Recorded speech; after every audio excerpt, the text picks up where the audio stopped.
And I'm now going to pass the virtual baton all the way over to the West Coast to Lance Haun in San Francisco. So I will bid you farewell, and Lance, take it away. Great. Thank you so much, Shay. Great content out of Miami. Now we're going to be, like you said, going all the way across the country here to San Francisco. Thank you so much. I really appreciate it. I'm Lance Haun. I'm Chief Inspiration Officer of Inspire San Francisco, and I am your final host for the day. It's been a day. So much great content across the world. Started yesterday for me here on the West Coast, and so I was going to bed to the sounds of Inspiring Workplace and the Inspirathon. It's been really great to hear this. Really, really great. Just a reminder, obviously, that this is being hosted live, but it is also being recorded. And what I'm excited to talk to you about today are defining moments, and that's really all about defining moments, eating the elephant of the employee experience. And that's what my presentation is really all about today. And we're really looking forward to just sharing some of our research and insights as we've sort of gone through this path. So let's jump into the presentation and just share some of this. And so, as mentioned, Lance Haun, I'm part of Inspiring Workplaces, but I'm also part of an agency called the Star Conspiracy. And we're one of the partners with Inspiring Workplaces. We've been partners with them for the last several years. And we're an experience agency for work tech companies. And so we've been at the forefront of customer experience for 2 decades. And because of the industry we serve, which we have worked with over 1,000 work tech brands, we also see the intrinsic link between customer experience and employee experience. So I spend all my life, I've been here for about 10 years, but it feels like a long time. I research, analyze, write, and sometimes present on the trends we see. And it's part of my role with Inspire Workplaces too. So it's really excited to be back here again to talk about this stuff. I do wear a lot of hats because I do lack a bit of hair on the top of my head, but it's a lot of fun. Let's keep going. Nothing about me. Let's talk about employee experience here. And what I think is really important to start with is, to define employee experience, because there's so many different definitions of it out in the market. I think some people think employee experience is a lot like employee engagement. We see other people saying, employee experience is just sort of made up to make some consultants some money, which I'm assuming some of them are doing that. But I can assure you, just from our experience and customer experience and employee experience, that EX is very real. Here's what we define it as. Employee experience is the perception of the quality of all the experiences we collect at work. And so we think of employee experience in a very holistic way. And it's kind of very similar to the way we've sort of expanded from, thinking about, customer experience as opposed to, a sales and marketing function, but very holistically. It's not just one part of the experience, it's the perception of all those experiences that we experience at work. And so ever since the emphasis on customer experience has come to light, we've been thinking about how can we take some of the same lessons that we've learned from being on the forefront of customer experience and apply it to that much deeper relationship of work. So when you think about customer experience, you're thinking about, even in a B2C context, maybe a handful of experiences over the course of, your relationship with them. With an employee experience, you're going in every single workday. And so thinking about, some of the similarities, but also some of the differences between that. What we do know is that employee experience is critically important for organizations. And so IDC and Gallup has done probably the most referenceable research on employee experience to date, but it's still a very incomplete picture. What we do know is really exciting though. So almost everyone say that when you improve employee experience, you're going to improve customer experience too. And probably some of the most exciting research out of that we've seen is out of Columbia University. We've showed that the first causal link between improving employee experience and revenue is there. So if you haven't read that, I encourage you to do that. It's on actually Harvard Business Review. It has a great write-up on it. It's an amazing preview of some of the deep research, what this topic could look like. Finally, Gallup found that companies with much better EX have employees that are much more likely to recommend their employees. That's kind of a no-duh thing, but it's great to see it quantified in research. And we're looking forward to seeing more research in employee experience, but this is just some of the early things that we've seen out there in the market. So we know what employee experience is, and we know what it can do for an organization. what's a good place to start? How can we actually improve the experience? And I love this quote from Archbishop Desmond Tutu. It's there's only one way to eat an elephant, a bite at a time.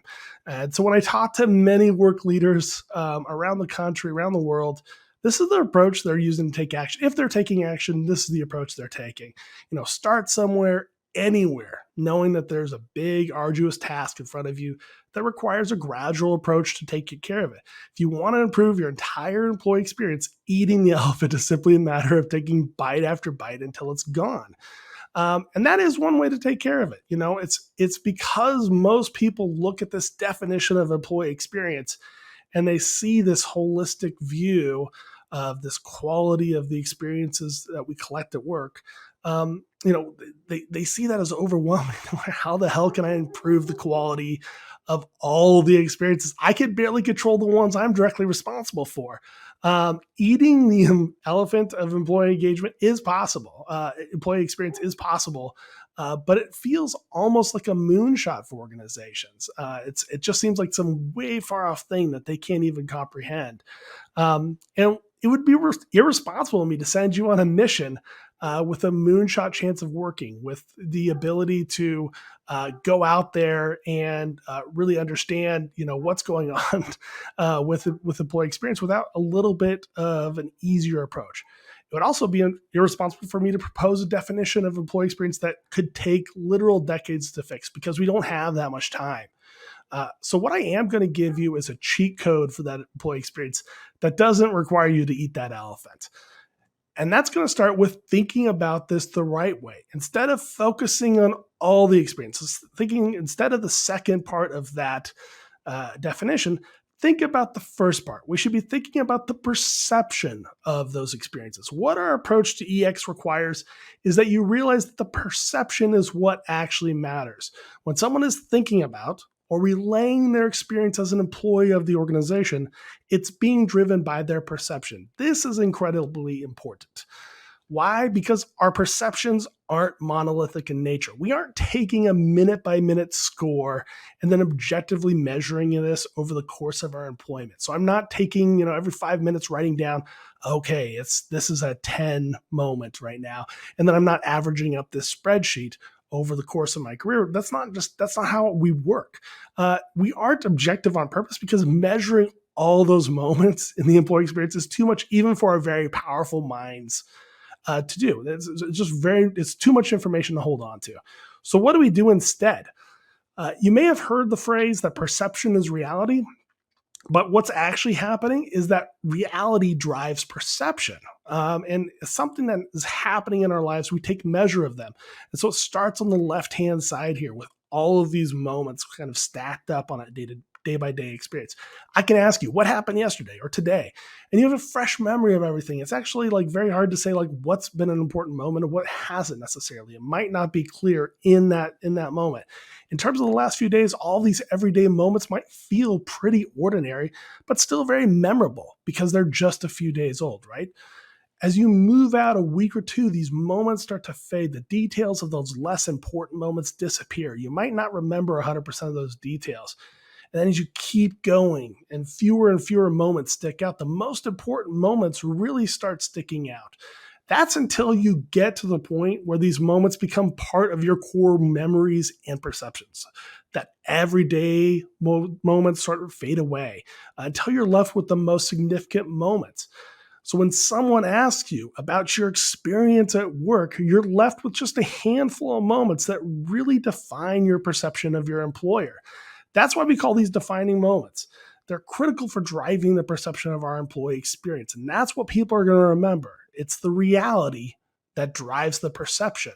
So we're not making something up out of cloth. We're actually taking what we actually remember about employee experience and apply it. This is actually a really freeing concept because you don't have to improve every single moment.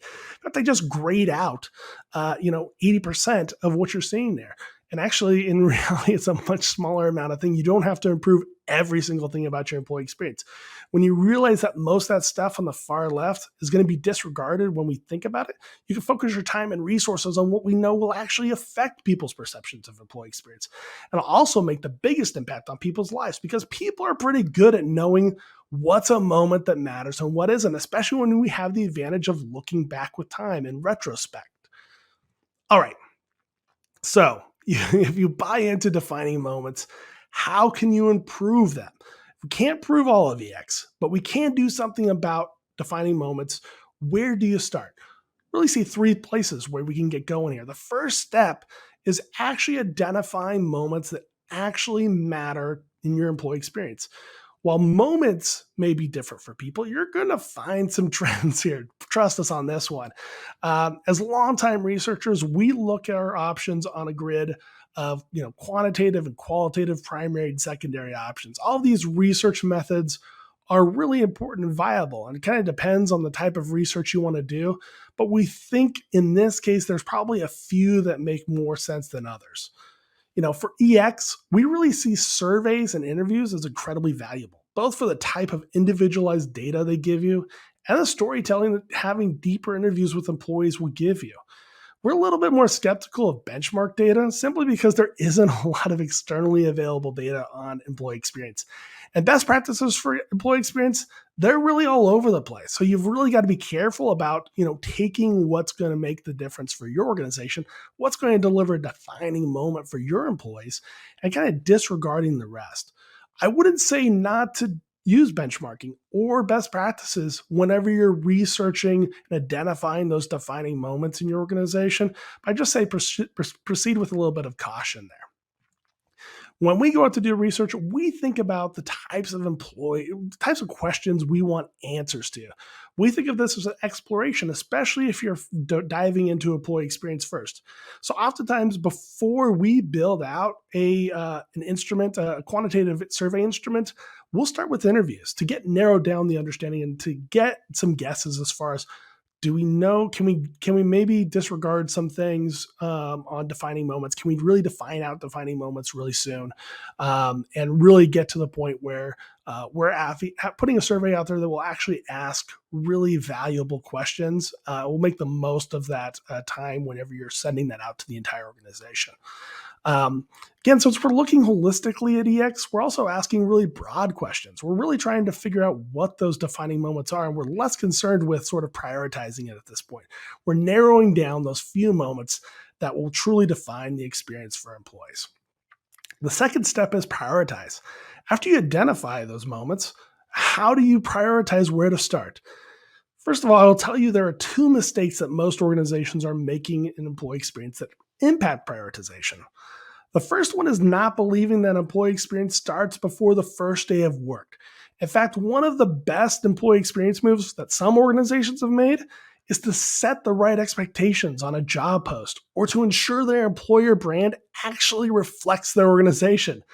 Under traditional employee experience definitions, you might only look at onboarding as sort of the soonest you'd look at for employee experience. But a person's perceptions about what it will be like to work at a company starts way before they're even an applicant. And they're refined as they're going through that hiring process. And so thinking about what's happening before a person joins the organization is really critically important here. The second mistake is not differentiating between work experience and employee success. As employees or as companies are looking at prioritizing which initiatives to start on, this will help separate out EX into more refined subdomains to focus on. Let me show you the difference between these two just to illustrate this point. And when we look at work experience, this is the experience of how work gets done inside the organization. Everything from the way workplaces are designed and organized, the way people are onboarded and trained, the processes for how you get things done, all that falls into the work experience. People can feel like their needs are taken care of as an employee, but the work experience could still be a mess. The opposite is true too. Employee success is how employees are supported, whether it's D&I initiatives, benefits, well-being, recognition, fair compensation. Your work experience could be top notch. You could have great, you can have great workplaces. You can have ping pong tables throughout the whole thing. You could have an open bar. But if you have a bunch of people who are burnt out and poorly recognized, it's not going to work. Most companies, when they're looking at EX initiatives, are typically looking at the employee success side of things, but we'll actually tell you that employee experience is holistically. You need to look across all five subdomains of employee experience, from the very beginning at the brand level to the nuts and bolts of how work is done and how employees are supported. They're all critical for delivering great defining moments across the organization. And you might be surprised, just like in customer experience, fixing defining moments earlier in the experience, like before employment, can actually deliver great defining moments later, because you're bringing in the right people to the organization. They have the right expectations. They know what to expect whenever they come in. Finally, step 3, elevating that. Once you've figured out where your defining moments are and which ones are most important to the organization, here's another counterintuitive and piece of advice. Get those peak moments to be absolutely incredible. Try to smooth and minimize the impact of those most negative defining moments. There's a lot of research done on how the human brain works, how we process our overall experience, how moments are done. Chip and Dan Heath have done some of the easier to consume research on moments. We love this quote. What's indisputable is that when we assess our experiences, we don't average our minute-by-minute sensations. Rather, we tend to remember those flagship moments, or in our words, defining moments. We don't tend to remember the day-to-day minutia. We tend to remember those bigger moments, those things that really stand out about that experience. Those defining moments have to be bigger than an employee could ever expect. We call it breaking a frame. When you have a defining moment at work, say you start a new job, get a promotion, or come back from leave, there are baseline expectations as far as what that should look like. When you elevate that already defining moment beyond that baseline expectation, you get a frame-breaking experience where that defining moment becomes part of someone's permanent perception of an organization. And when we look at this across the life cycle of an employee, we all know that important moments almost always happen at the beginning and the end. So when we're looking at prioritizing defining moments, the beginning and the end are always great places to start. They're always solid investments when it comes to investing in employee experience. We just talked about elevating the high points beyond employee experience, but frame-breaking experiences can also come to the negative. When something is so bad, when you've had such a bad experience and everybody's had one, it becomes this defining moment. Sometimes you can't fix every low point. Think about a layoff, for instance, where you're coupling not only a low point, but also with a transition point that we already know is a defining moment. If you have a frame-breaking bad experience at these low points, those are good places to start as well. Smoothing those points out so that they come more in line with expectations might seem like a low bar, but when we focus on what matters with employee experience, not every moment, just the ones that are going to, break the frame, shifting a negative defining moment from a defining moment to something that kind of falls into the background and is forgotten is actually a net positive. So you don't think about it as a low bar. Think about it as a way to shift upward without having to fix everything about everything. The too long didn't watch. Let's conclude this because I know it's late in the UK. We've all just been at it for a day here. So just to recap, too long didn't watch. 4 main points. Employee experience is a collection of defining moments, not all moments. Defining moments aren't overwhelming the same way fixing all moments would be. They can be discovered and improved. And it's in the abilities of every single organization to fix these. EX is holistic. It starts before the first day of work. So thinking about a person's expectations driven by employer brand, recruitment marketing, and the candidate experience is critical. Finally, employee experience is about making those moments frame-breaking, turning ordinary moments into extraordinary moments, elevate the employee experience when we think about it in the defining moments framework. Love talking about researching, implementing employee experience. We're happy to partner with Inspiring Workplaces because our mission of people first organizations are so well aligned with that organization. Really excited to be talking to you and closing out today's thing. I'm always available to chat about EX, about CX. You can always find me on the socials or through the email here below.